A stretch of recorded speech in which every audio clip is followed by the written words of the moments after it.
21শে জুলাইয়ের সঙ্গে তৃণমূলের কোনো সম্পর্কই নেই। 21শে জুলাই হয়েছিল যুব কংগ্রেসের ব্যানারে। 21শে জুলাই তৃণমূলের প্রোগ্রামই নয়। ও স্ন্যাচ করেছে, যেমন নন্দীগ্রামেরটা স্ন্যাচ করতে গেছিল, আমি থাকার জন্য পারিনি।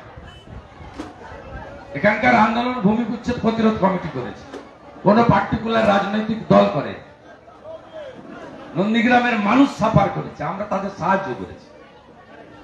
তাই 21শে জুলাই কমপ্লিটলি মমতা ব্যানার্জির কোনো অধিকার নেই, এটা যুব কংগ্রেসের প্রোগ্রাম ছিল।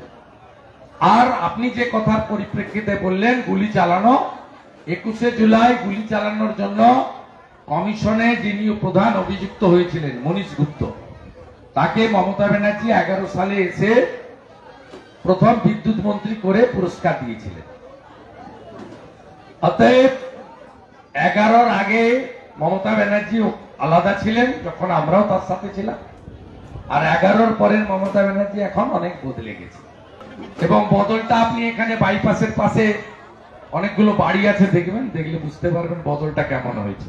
হাজরাকাটা গেলে দেখতে পাবেন বাড়িগুলো কেমন হয়েছে। মন্ত্রী সাবিনা ইসমেন বলছেন যে পুলিশ বাধ্য হয়ে গুলি চালিয়েছে, স্থানীয়রা বলছেন পুলিশ গুলি চালিয়েছে, তারা 2 জন আহত হয়েছে বিদ্যুতের মাসুল প্রতিবাদ, লোডশেডিং এর প্রতিবাদ করতে গিয়ে। কি বলবেন? এটা নতুন কিছু নয়।